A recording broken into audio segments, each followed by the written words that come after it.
Good morning, everybody. Welcome to the webinar. This is our third Thursday webinar brought to you by the Oregon Conservation Partnership. I'm Shawn Morford. I'm the Executive Director of the Network of Oregon Watershed Councils, and I tend to be the moderator for these webinars. And I'm really looking forward to hearing Mel's update for us. This is a topic that is relevant to all of us, not just folks on the coast. It looks like we have about 9 people on the webinar this morning, and I'll be helping you interact with Mel, and in just a second I'll hand it over to her, but I have a few housekeeping things to say about this webinar. First of all, this is a little bit different of a webinar than we normally do because it's intended, and part of the purpose of this is to make it interactive. So GoToWebinar is a great tool to use because we can have lots of people on and we can include handouts and we have poll questions. The disadvantage of using this is that everybody is muted by default. So when Mel asks you a question and she's hoping to get some interaction, you can either raise your little icon hand, or you can type a question in the question box or a response in the question box. And it's my job to monitor those and let Mel know when there's a question or a comment that somebody wants to make. So Mel is the Executive Director for the Coquille Watershed Association. Many of you know her already. But the hat that she's wearing with us today is her role as the representative for the Network of Oregon Watershed Councils on the Tidegate partnership and the steering committee, which is a subset of that larger partnership. So I want to first of all thank Mel for playing that role.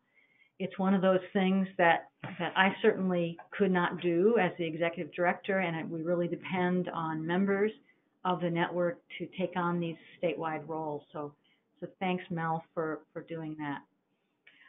This steering committee has been meeting for the last year and a half, as Mel will explain to you, and she's been sending updates on the progress of this steering committee and this partnership on addressing the issues of tide gates on the Oregon coast.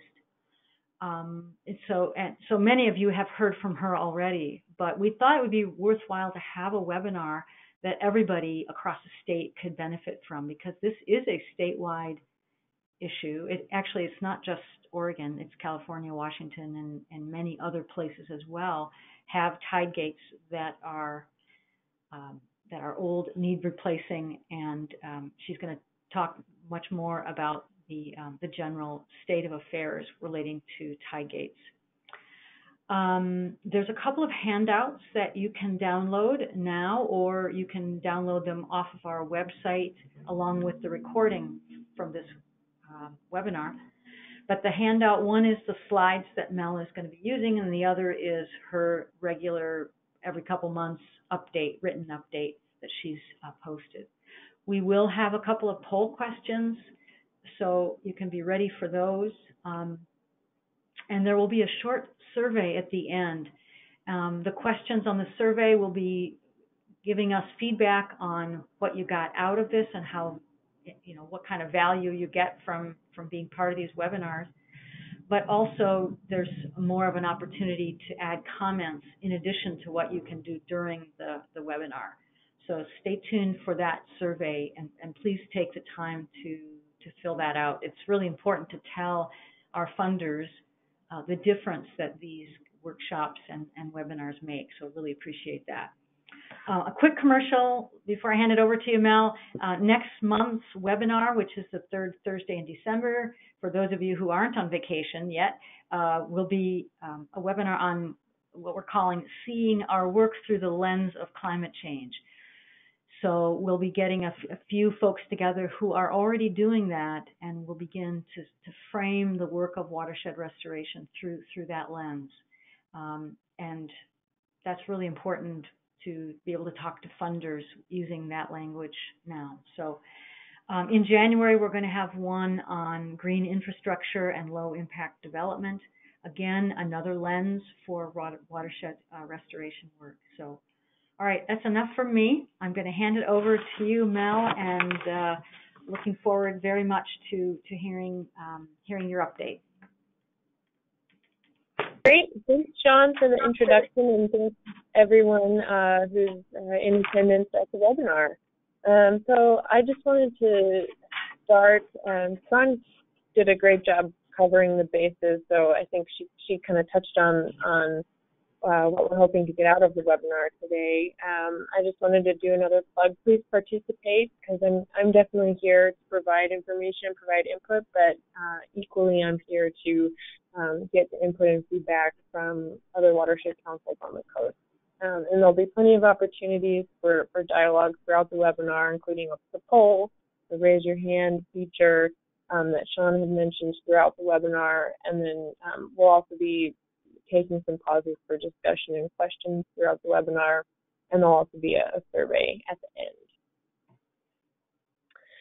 So just kind of a brief outline of where we're headed this morning.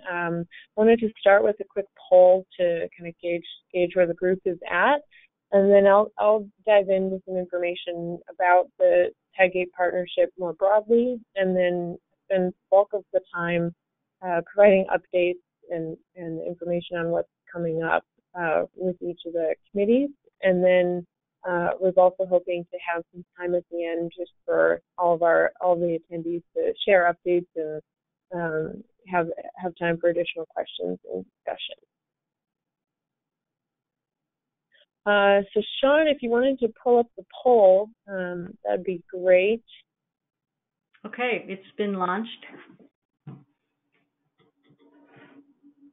So the question is, how long have you worked in the watershed restoration field? And it looks like most folks are figuring out you got to click on the little button to tell us how long you've been involved.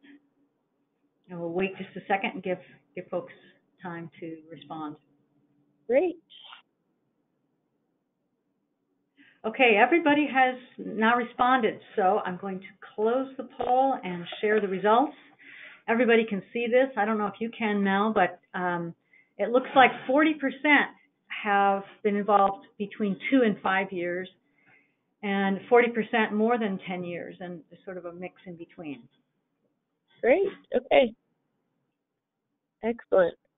And then we have the next question, more specifically related to everyone's experience with the Tidegate issue.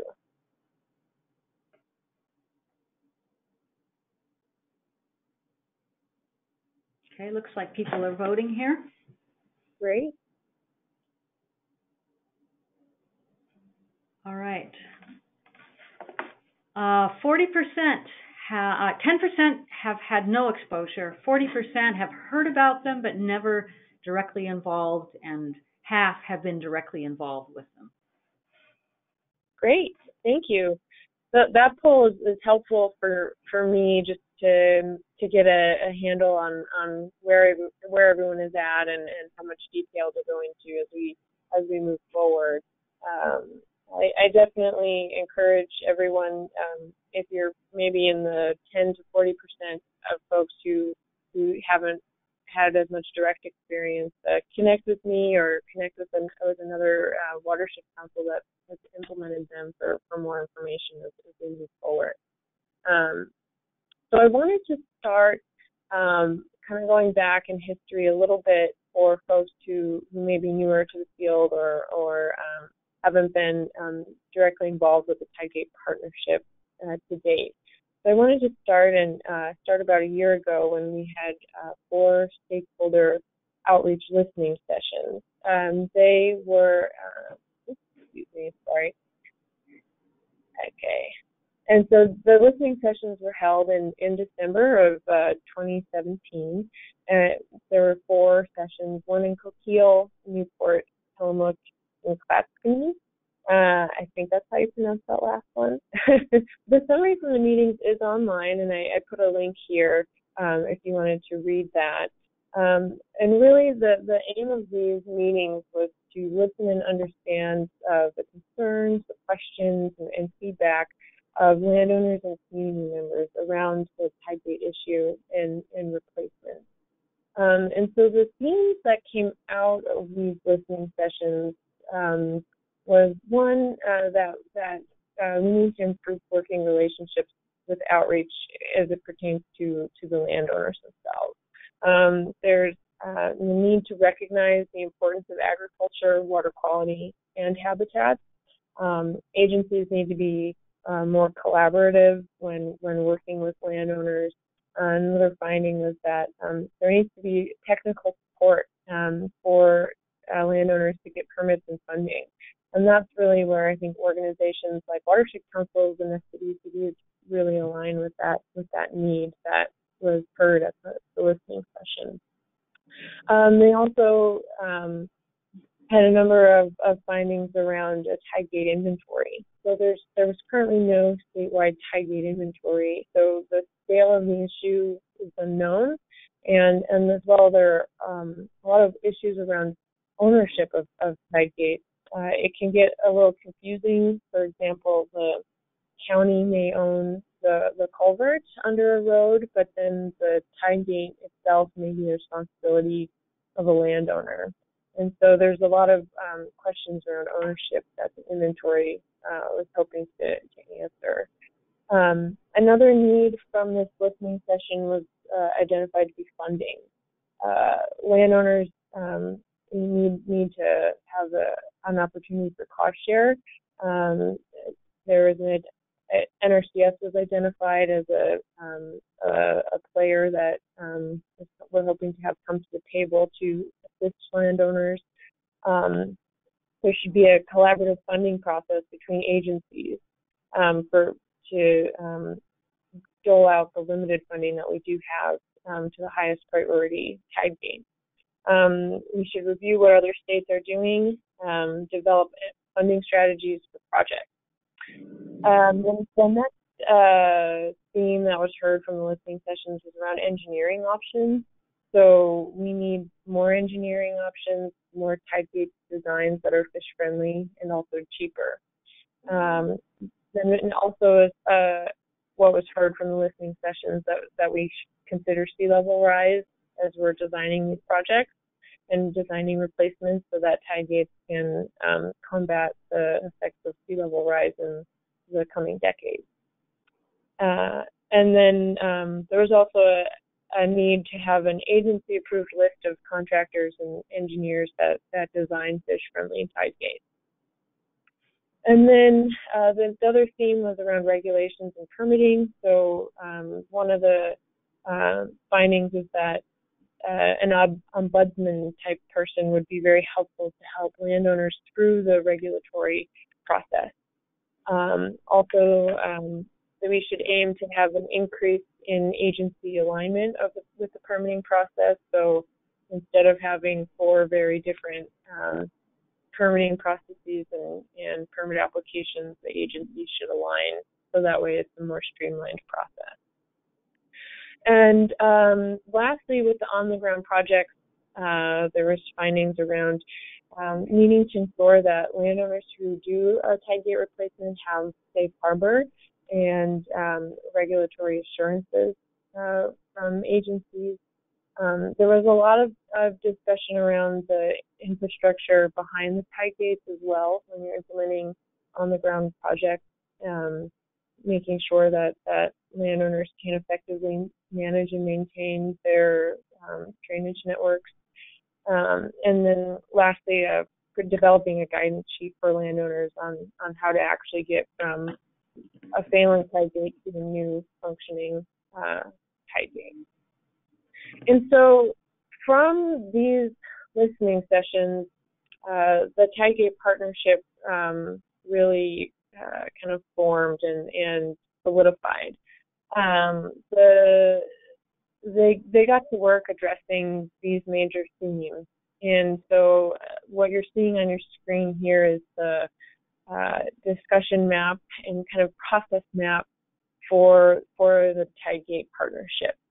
And the Tidegate partnership involves many entities and individuals. I have a list of most of the participants of the partnership.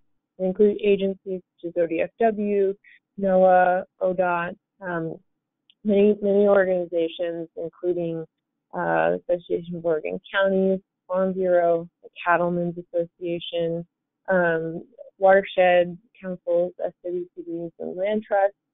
And then there's also landowners themselves that are participating in the partnership, county commissioners, and also municipalities.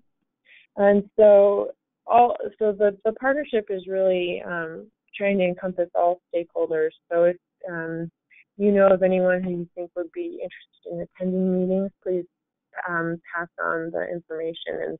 And I think the Oregon Tidegate website is a great resource for folks. And so I wanted to walk through this process map just to keep everyone on the same page with the different groups and roles of the partnership. So overall, the Tidegate work group, as you can see this mouse here. So this Tidegate work group is the broader partnership. This is anyone who's interested in coming to the table is welcome.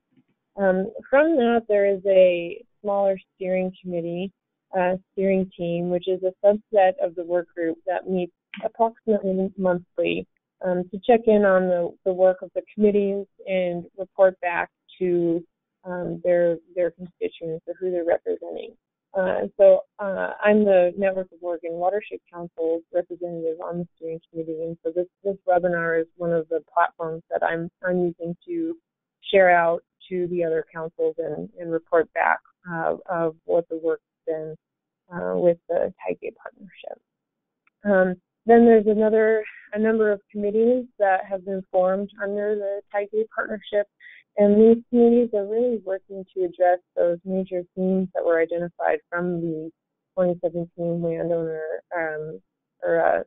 stakeholder listening sessions. The committees are really where a lot of this work is getting done and a lot of the progress is being made. And the aim is that the committee overseen by the Tidegate partnership will result in some engineering solutions, decision support tool, and other regulatory improvements. And there hasn't been any final results yet from the committees, but there's been a lot of progress made towards realizing these final solutions and tools, which I'll get into in our next session. Then we get to kind of the adaptive management and on-the-ground implementation piece, which is what the partnership is all about. Ultimately, we're meeting and having this committee work to result in improvements in on-the-ground implementation of the Tidegate project. And so at this point, I'm going to transition and start providing some more detail on what each committee has been working on and what's next, and also solicit some input from you all. So are there any questions before we move forward about the Tidegate partnership in general, or anything I've covered so far? We'll wait just a second for that, Mel. I have a question, but let's see if there's any other questions that come in first. Great.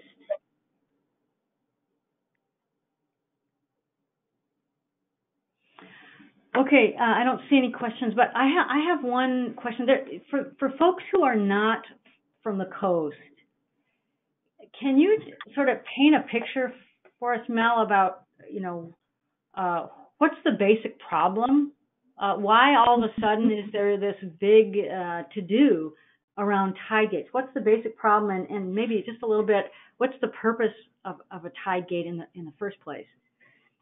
Yeah, that's great. Getting back to the basics, I like it.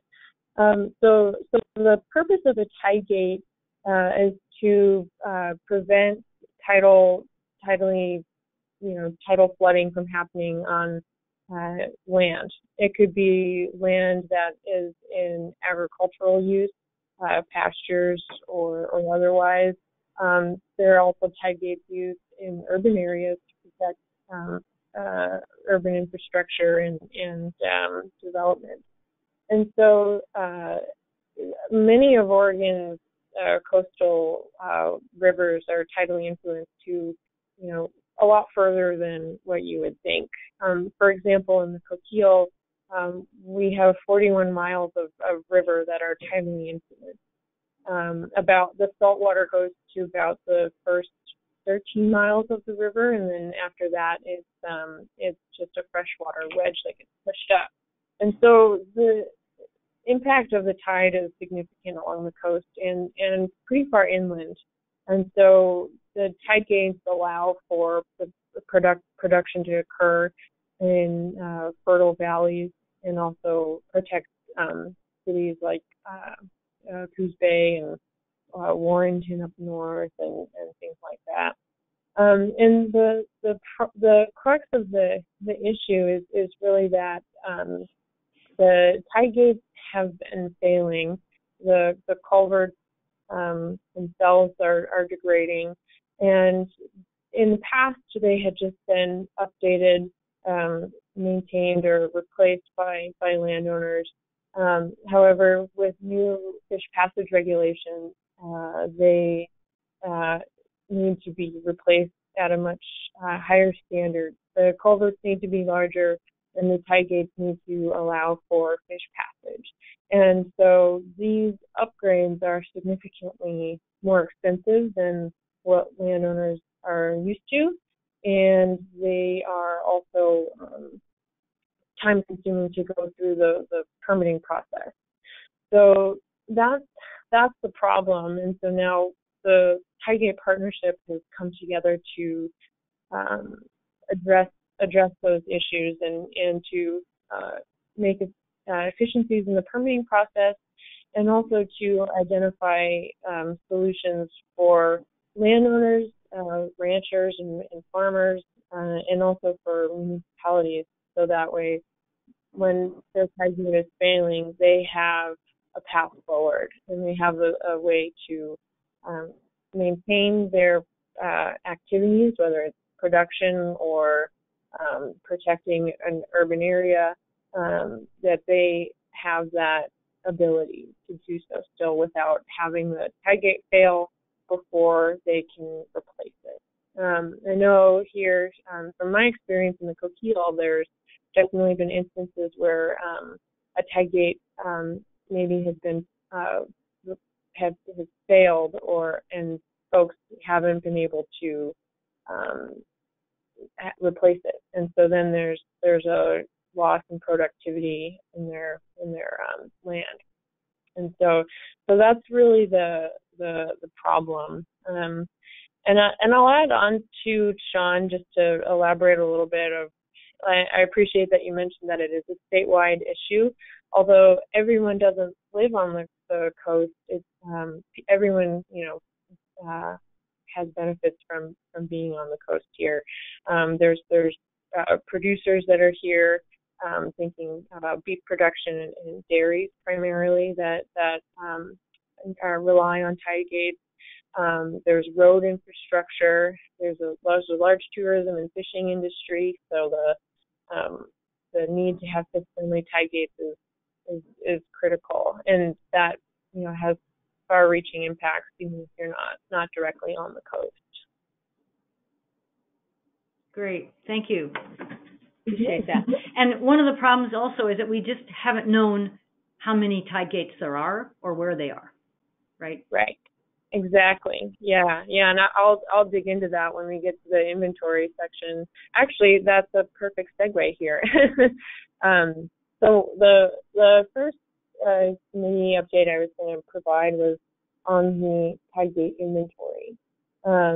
We like Sean mentioned, we don't really know how many there actually are and what the scale of the problem is. And so to address that, the Institute of Natural Resources at OSU has been funded by OWEB to compile Tidegate inventories across the state and actually have a complete, robust database of all the available information that we have to date. The purpose of this and the need to know how many Tidegates there are is that we can't move forward at a large level without knowing what the scope of the problem is, and we can't articulate to landowners and policymakers and community members about the problem if we don't know how big it is. And we can't make decisions on funding or policy until we know what the extent of the problem is. So that's really what the purpose of the inventory has been. And there have been a few concerns raised throughout that process that I wanted to cover as well. Concerns regarding the privacy of individual landowners with this inventory, and if data gathered for the inventories was with landowner consent. And the partnership is actively addressing these concerns.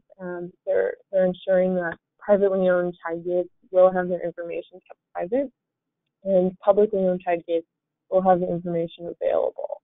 And the map that will be published, the report that will be published, I'm not sure exactly what the final product is going to look like, but it will be at a much larger scale than any kind of individual granular level. So no individual landowners will be contained on a map that's published. So the next step, the steering committee is going to be reviewing the completed inventory and the report that's associated with that. And then that inventory will be released in 2019.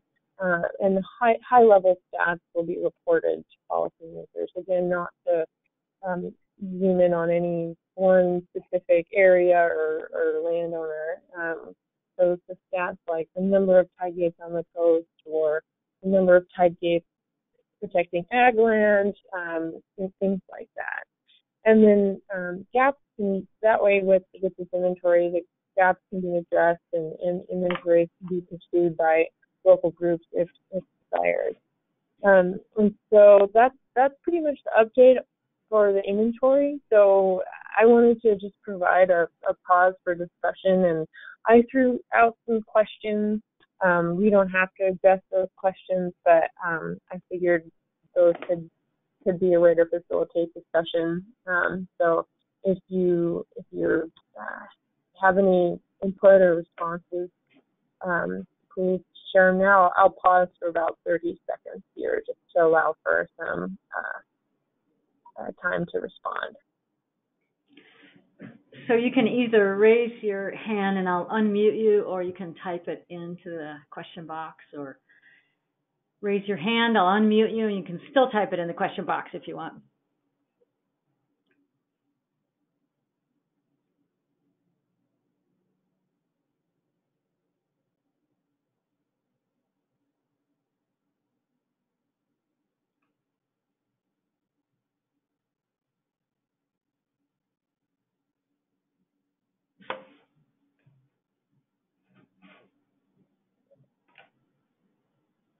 Okay, there's a one hand raised and a couple of responses now. Ed, I'm going to go ahead and unmute you and let you make your comment. Go ahead.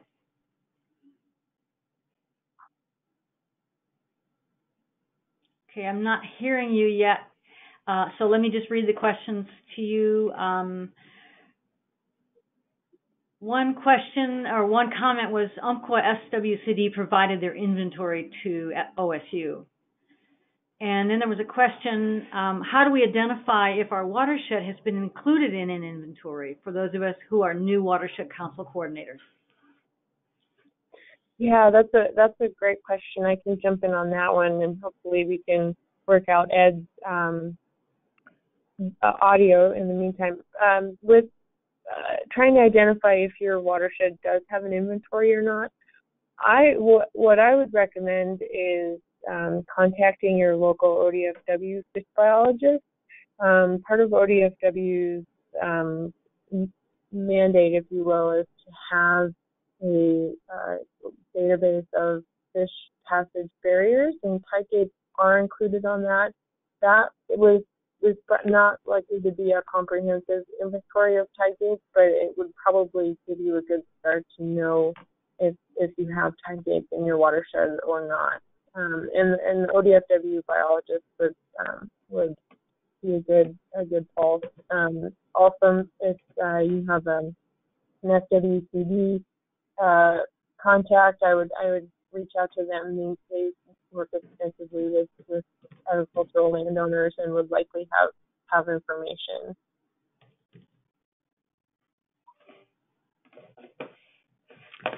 Okay, back to you, Edward Hughes. It looks like you are self-muted, so if you want to get your voice in, you'll just have to unmute yourself and then you can go ahead. Okay, here's his question. Will there be a central database for updates? Yes, there will be a database, I believe, maintained by the Institute of Natural Resources. It will not be publicly available, but you can have your data entered into that complete inventory by the Institute of Natural Resources staff.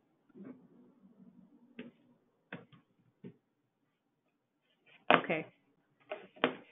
He just let me know he didn't have a microphone, so he just typed his question in. Yeah. Oh, okay.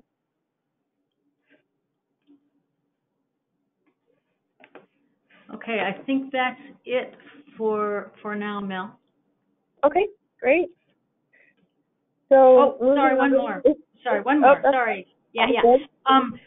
Does your inventory typically include any assessment of the upstream habitat to determine which tide gates would most likely need to be upgraded to meet fish passage criteria? Any effort towards prioritizing which tide gates would provide the most value? ? That's a good question. So the inventory is just, as far as I'm aware, and I'm going to come back and review these questions, and I'll be forwarding them on to the inventory committee lead, and that's Jillian McCarthy with OWEB. So I don't want to provide any incorrect information, but my understanding is that the current inventory is just looking at the tide gates themselves. It's not looking at upland habitat. There some councils or SWCDs that have done an inventory have taken extra data like that, but I don't think that is consistent across the whole coast. And then I think there was another question about prioritizing and things like that.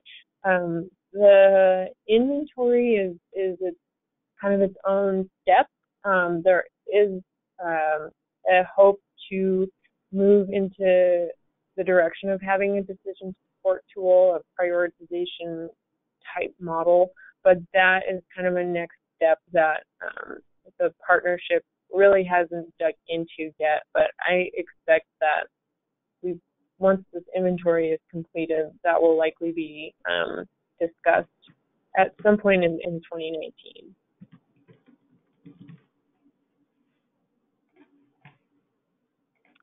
Alrighty.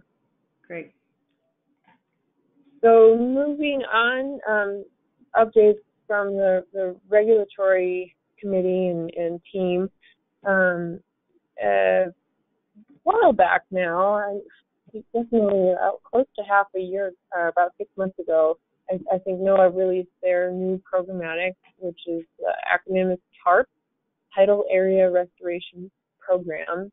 And so Tidegate replacements are covered under this new programmatic, and it interfaces with the U.S. Army Corps, FEMA, and there's one other federal agency that I can't remember now that this programmatic has been released for. Additionally, NOAA and ODFW have held multiple meetings to outline their regulatory authorities and to gain a better understanding of what their permitting process is like for fish passage regulations and requirements. They've provided information back to the partnership that it's been a really valuable exercise for their entities to discuss and get on the same page about where they overlap and where there are differences, in their regulatory authorities.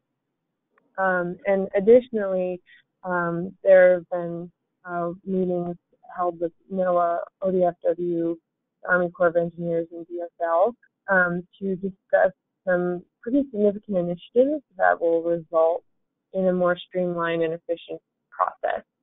The first initiative being binning projects, and the second being a team approach to project reviews. So I'll provide a little bit more detail here on each of those initiatives. So the idea with binning projects is that it'll be kind of a choose your own adventure model for how to decide what level of review and requirements will be held for a Tidegate.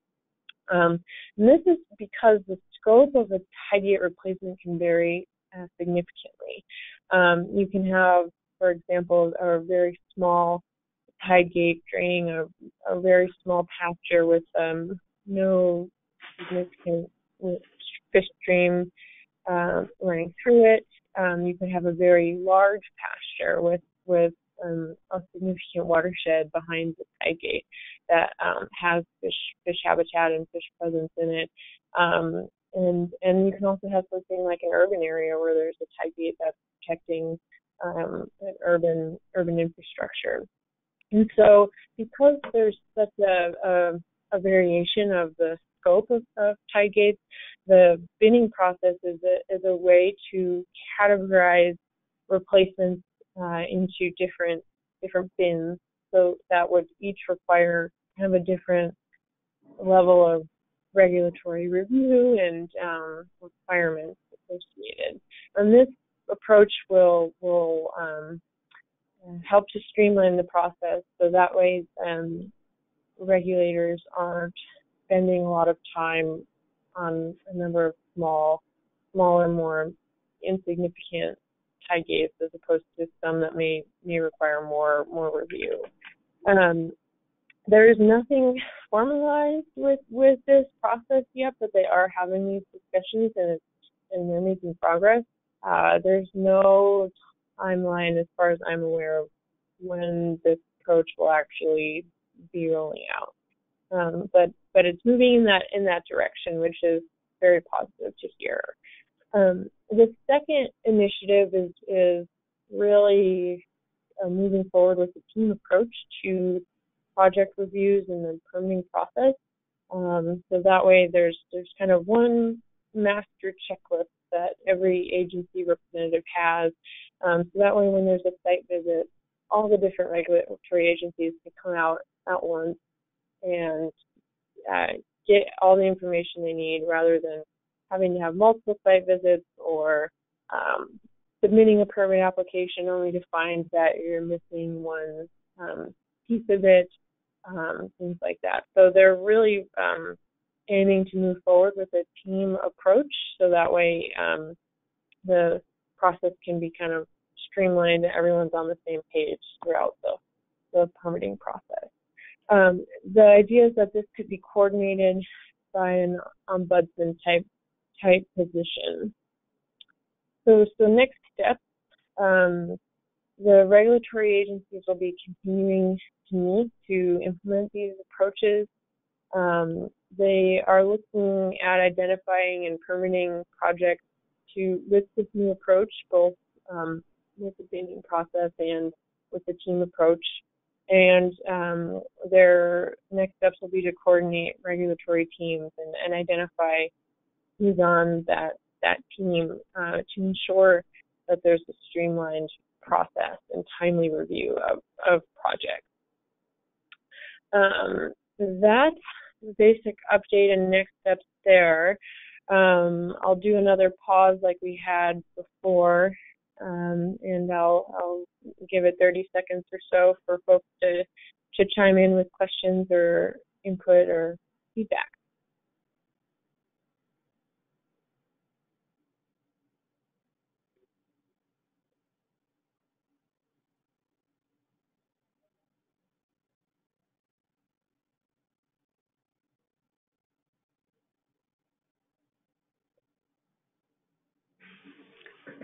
Okay, again, you can raise your hand or type your comment in the question box. There'll also be an opportunity at the end to comment on any of these questions in the survey at the end.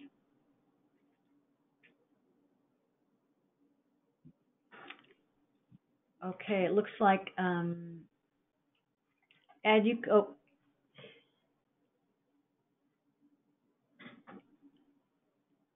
I'm not sure. I think he's raised his hand but doesn't have a question. So, anybody else?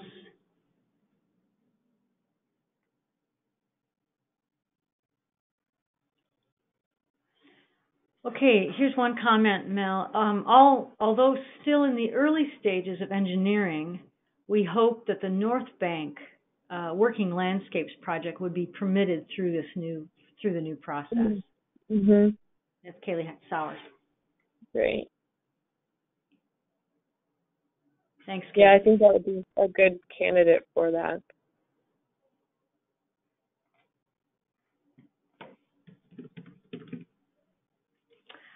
Okay, a couple more comments. Okay. Oh, I didn't catch the whole comment that she said. Okay, so she says through the new process and is highly visible from the road, where it can serve as an example or a tour site for landowners. Mm-hmm. And Hunter White says that the TARP includes a fairly rigorous analysis or modeling process to demonstrate fish passage compliance. Is there any talk of developing sizing tools or criteria to streamline the design or modeling process? That's a great question. So in my experience, and this is where I think having a dialogue is great. If folks, I'm not sure how they're participating, if they're on the call and can talk through their phone or with their laptop microphone. But in my experience, we've worked with engineering firms that have modeling software, and so we'll gather data on water level and flow in an area, and then be able to use that data to model what type of design, how big a culvert needs to be, engineering on the actual Tidegate itself. And they have the modeling software and tools to make that happen. I'm not aware of anyone in-house using any kind of modeling software. I think my experience has been it's all been a third-party engineering firm that's contracted to make sure that it's meeting that rigorous analysis of fish passage, mainly looking at the velocity through the culvert and around the Tidegate opening.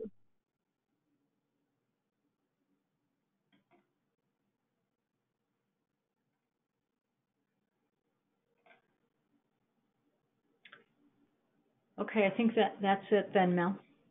Okay, alrighty.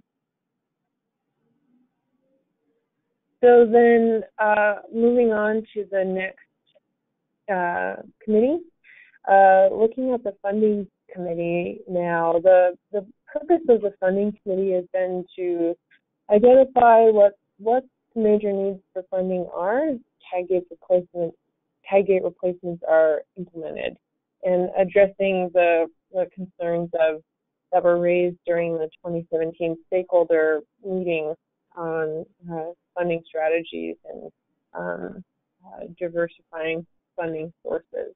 The funding subcommittee has developed a proposal to request funds at the upcoming legislative session to fund capacity for 4 positions that will help with streamlining permitting. The 4 positions are an ombudsman type position housed at the Association of Oregon Counties.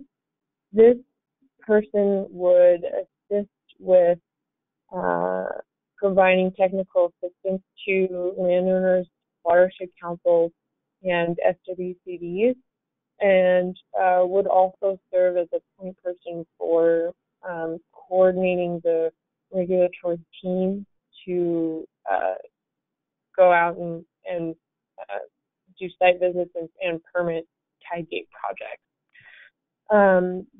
The Tidegate Partnership Coordination would be funding a position to continue the coordinating services that AOC is currently providing.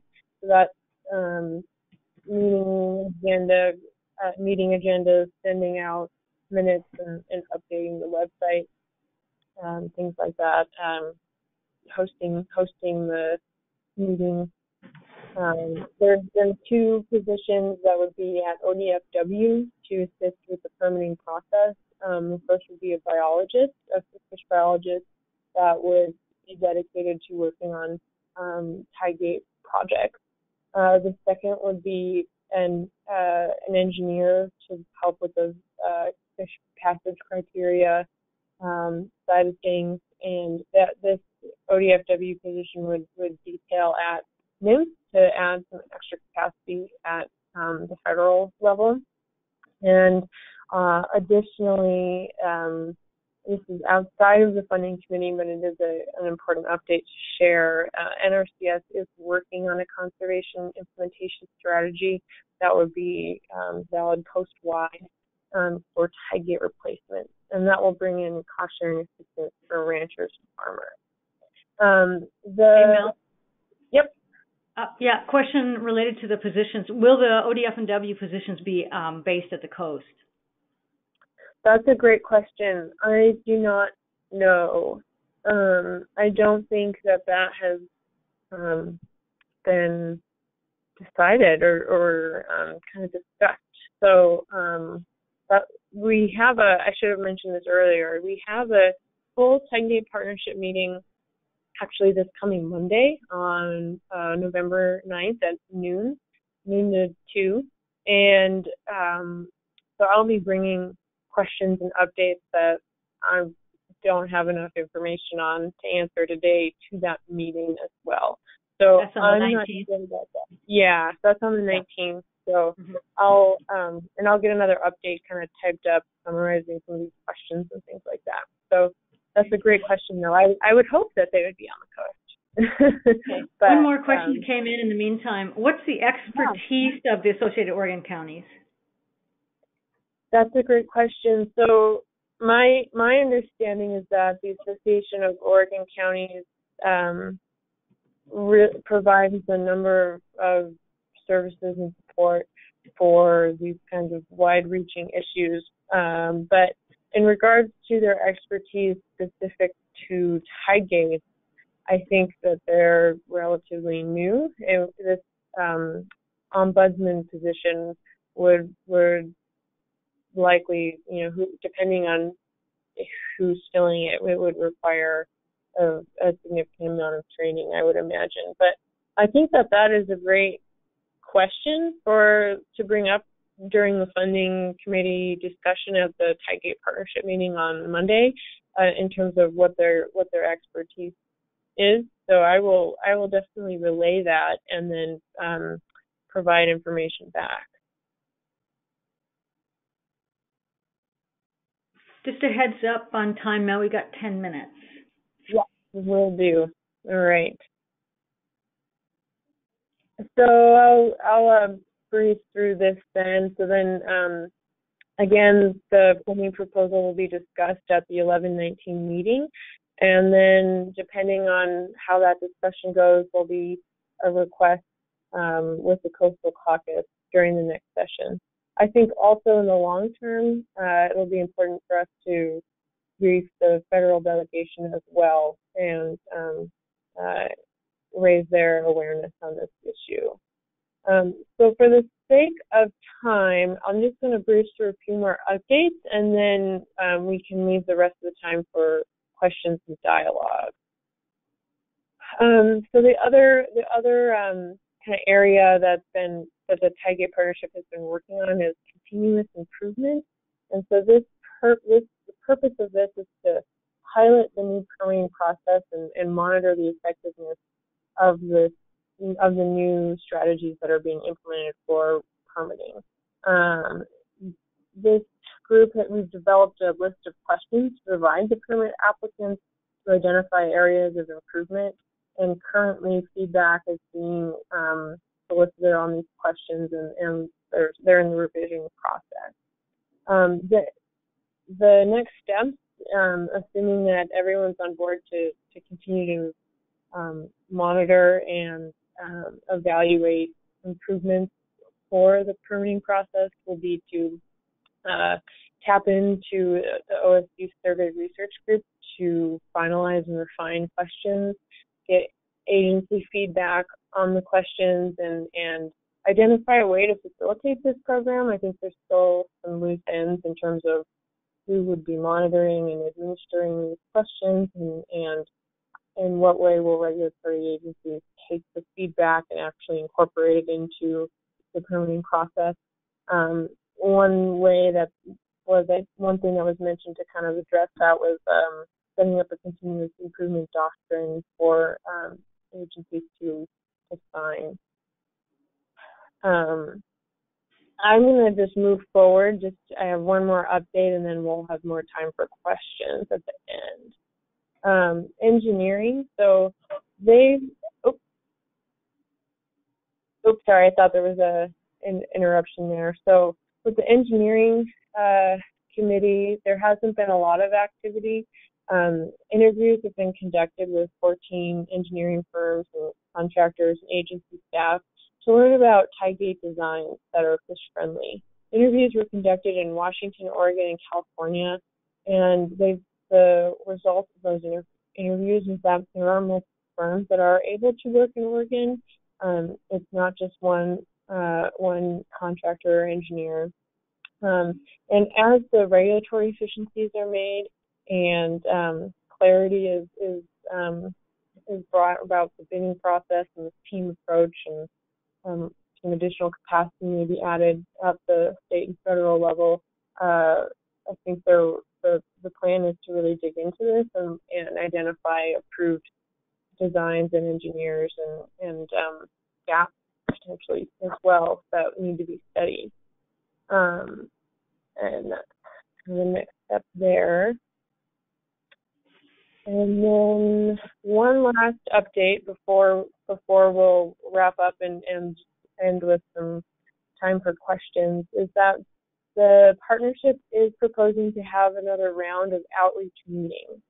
The purpose of these meetings will be to report activities and accomplishments on the themes identified from the 2017 stakeholder discussions, and so then to have an opportunity to describe what still needs to be done and to get feedback.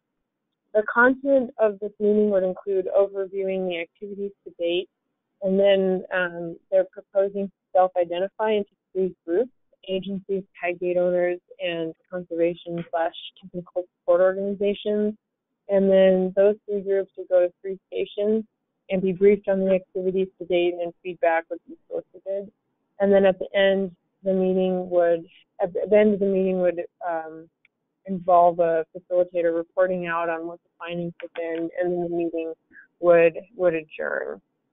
The proposal, I think I sent out an attachment as well in my update. So if anyone is looking to see a proposed agenda, you can shoot me an email and I can send it over. The next steps will be to finalize that agenda at the partnership meeting on Monday, set some dates, and then publicize. I'm curious what other folks think of that, or what think of that kind of setup for the meeting, and if there's any suggestions for other comments or the ways it should be implemented. And then, yes, that's all I have. So I had to breeze through kind of quickly at the end there, but definitely looking for input and feedback, thoughts on any of these specific committees or more broadly as well. So Mel, do you want to go back to some of your earlier questions? They went by fast enough that folks might want to see them again, or maybe just read them out loud. Perfect. So I'll go back to let's see. Just a few slides back, yeah. Yeah. I'll go to the engineering slide. So questions around engineering is, what engineers have you used for design? What Tidegate manufacturer have you used? Do you have a contractor list where you send out bids for fish-friendly Tidegate designs? Is there enough research on this topic to know that we have the optimal design for a fish-friendly Tidegate?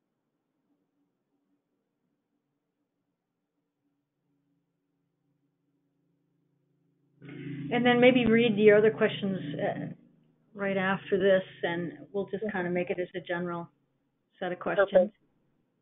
So then with the local outreach meetings, my questions were do you think councils and SWCDs, land trusts should have time allocated to communicate with local constituents at these meetings, maybe before or after the designated meeting time? Do you agree with the purpose of the meeting? Do you have suggestions for other content or on format of the meeting?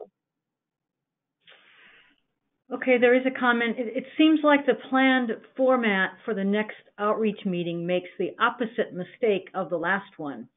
These three groups need to have productive discussions together, not separately or alone. Mm-hmm. Who's leading those outreach meetings, Mel? Oh, that's a great question. So they would be, again, organized by the same convening partners as the last one, I believe. So it would be the Oregon Association of Oregon Counties, the Farm Bureau, Cattlemen's, and then a local conservation group. Watershed Council, I think, was what was put on at the last meeting.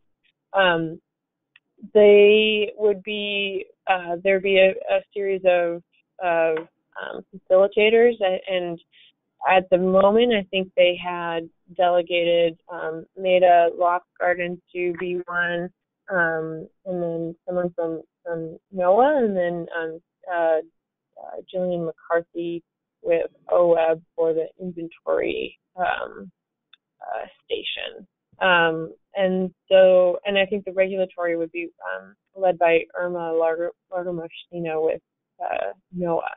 And so I think that I'm not sure who made that comment, but I think that is a great comment, and definitely something that we can bring and discuss at the partnership meeting on Monday, because I think there is a risk of that happening and then further alienating the three groups rather than bringing the groups together.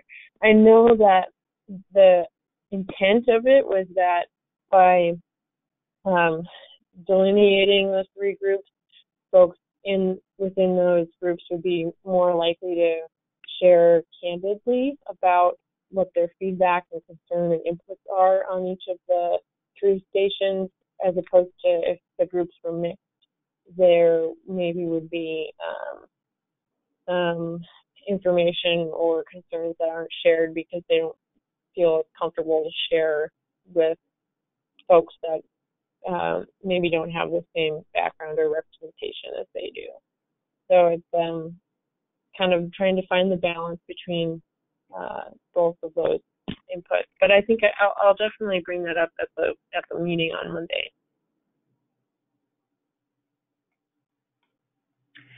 Mel, you might have mentioned this and I might have missed it. How can folks follow up with you for more